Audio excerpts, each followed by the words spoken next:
The Ravens have done it. Congratulations, Baltimore Ravens. They have extended the all-time preseason consecutive win streak record to 21 with a 23-10 win over the Tennessee Titans. I really thought Mike Vrabel would try to because they have that history, Vrabel and Harbaugh. I just thought that maybe there'd be, but Vrabel gets it. Look, the number one goal in preseason is to emerge with as many healthy players as possible. And I understand. Tyler Huntley, the Ravens quarterback, said it just speaks a lot to the culture. And Harbaugh has said last year, I think everything has meaning. And there are plenty of things that are meaningless to one person that are meaningful to another. But we know how it works in the NFL.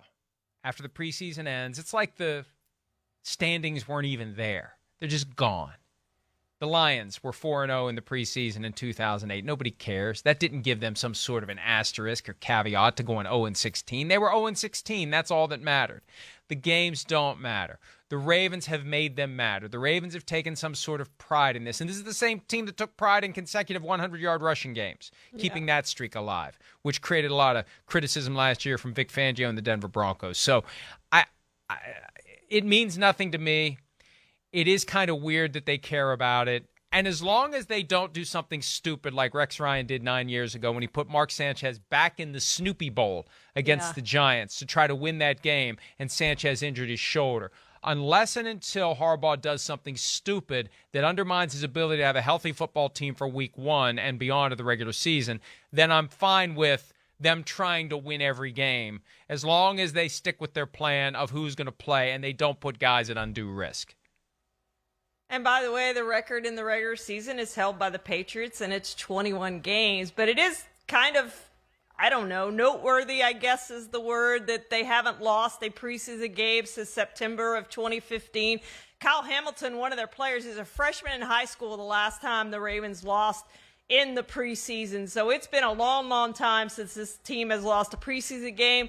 They'd rather have that 21 games be in the regular season and the postseason, which, by the way, the most you would win if you went 17-0 would be you'd only play 3 postseason games, so 20 is the most you can win in a season. And, Mike, do you think we'll ever see a team? I was thinking about this. We were talking about this the other day at the Hall of Fame.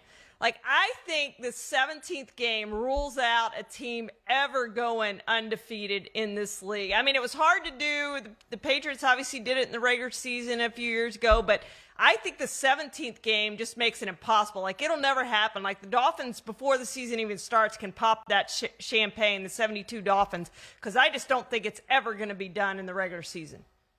I never thought it would be done in 16, so I'm not going to say it'll never be done in 17 because it's just one more game. It's just one more game, right? They've already done it once to 16. It's just one more game to take it to 17. I will say this about the preseason, though, and this is why I'm not impressed by a 21-game winning streak. Most teams aren't trying to win in the preseason.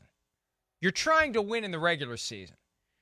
A lot of teams don't care. They just don't care about the outcome of a preseason game. So it's not as impressive when you win that game. And I'd have to go back and look at every game and understand the circumstances. You get a young team with a new coach, sometimes you see a little more effort, but it's all vanilla defenses, no real game planning. It's a far cry. And it's a false comparison to winning games that count because it's a different level of effort that's put into it. It's a different level of preparation. It's a different level of adjusting. And if you really want to win preseason games, it's so much easier to do that. If you really go into it, even if you're not using your starters the whole game, if you're just like, we're going to use our backups, but we're going to try to win this game. Our goal is to win this game.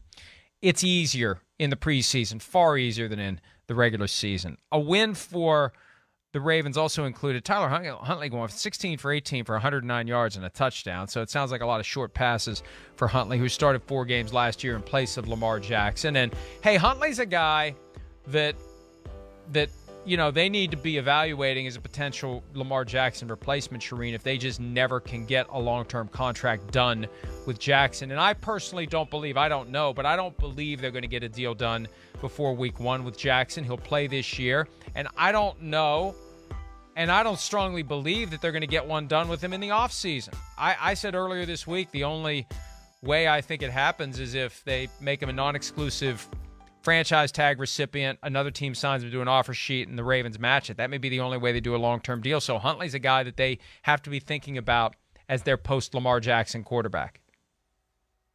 Yeah, I think so, Mike. You evaluate him this preseason and you see what you have in him, and you've seen enough probably in the regular season in the games that Lamar Jackson missed last year. Do you think he can win for you? And so, yeah, this is a good time for Tyler Huntley to get some more experience and get some more reps, and that's what you need is that game experience, is those joint practices that you have, those preseason games when it's a different team across from you. That's when you find out what a guy has. And so they're gonna look at him and see. And it's a great point, Mike, that they've got to figure out their future beyond this season. If Lamar Jackson doesn't sign a long-term deal with them, they do have to start thinking about the future. What are we going to do at the position? And I know they have. And maybe Tyler Huntley is that option that you have, and they'll look elsewhere probably too. But they're not going to have a high draft pick. They never have a high draft pick because they're always right there, Mike, being competitive as they were last year. Even when Lamar Jackson went out, they're just going to always be that competitive team that's going to be right there in the playoffs, if not in the playoffs. So getting that high pick to get a quarterback probably is not realistic. They got Lamar Jackson, obviously, in the first round with the 32nd overall pick. So maybe they think they can evaluate quarterbacks really well and draft one later, and he becomes Lamar Jackson again. But whatever, they've got to start thinking about that plan, and I know they have, about what happens if. Because you're right, there's no guarantee Lamar Jackson signs a long-term deal with the Ravens. They may pick up another first-round pick if they trade him, or if someone signs him to an offer sheet that the Ravens don't match, and then they can package those together. I mean, if they use the non-exclusive franchise tag and someone signs him and they don't match it, they get 2 first-round picks, 23 and 24. You can take both of those and your first-round pick, however low it may be, and get yourself in position, if you decide to do it, to go get a quarterback in the draft, as you can move yourself up high in the stack. But that's all to be determined. One thing to be determined for the Titans, what's the future of Malik Willis, a guy who was a third-round pick but a big enough name, regarded by many as the first quarterback to be drafted in 2022. He wasn't. Kenny Pickett went to the Steelers with the 20th overall selection. But Malik Willis going to Tennessee, creating questions about the future of Ryan Tannehill.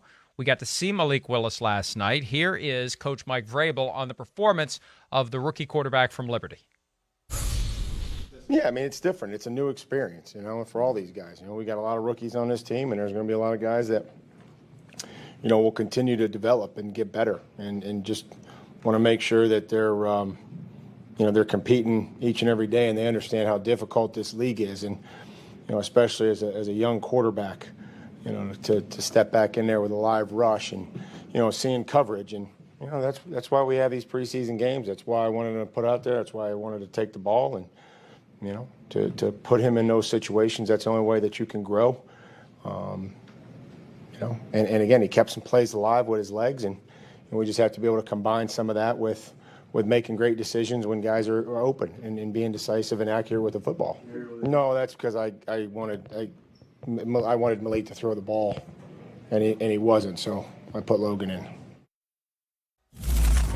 So, hey, Malik Willis had a nifty touchdown run last night, completed 6 of 11 passes for 107 yards, 5 rushes for 38 yards, and we just see how it goes. It's a work in progress. Nobody expects him to have extensive playing time in the regular season this year. Ryan Tannehill's still around, looking good in camp by all indications. Here's the touchdown run from Malik Willis, and it's going to create some excitement for the Titans because They've gotten to a point where they're bumping against the ceiling that this current team overall can't get through. And it feels like Ryan Tannehill is running out of opportunities to be the guy. This isn't quite the Alex Smith to Patrick Mahomes transition that we knew was coming, or Jimmy Garoppolo to Trey Lance, but I just think there's an opportunity there for Willis to take over, to take the reins from Ryan Tannehill as this Titans team continues to be good, but not great. They were the 1 seed, but they couldn't deliver in the divisional round. There's just something there that's keeping them back, and maybe Willis, if he develops, becomes a guy that can make that difference, Charean. Well, and that's why they drafted him, Mike. I think they see him as this franchise quarterback of the future. And, what happens if this team, and I think this could happen, if they start out poorly, do you put Malik Willis in at that point? I also could see this team, based on what I saw with his running ability last night, Mike, I could see them using Malik Willis in some situations like the Raiders used Marcus Mariota, and I think the Titans even used Marcus Mariota in that role once he lost his starting job to Ryan Tannehill. So I could definitely see them using him in some situations, some running situations. And imagine Derrick Henry and Malik Willis in the backfield together. How are you going to cover that on a short yardage or goal line situation? To me, that'd be very difficult for a defense to contend with those two guys out there. So I could see him playing some in those situations, but eventually this is going to be his team, Mike. I don't think there's any doubt about that. That's why they drafted him. Can't get over that hump, and you're seeing it more and more with teams not hanging on to quarterbacks. We saw it with the Rams. They got the Super Bowl with Jared Goff. They said, you know what?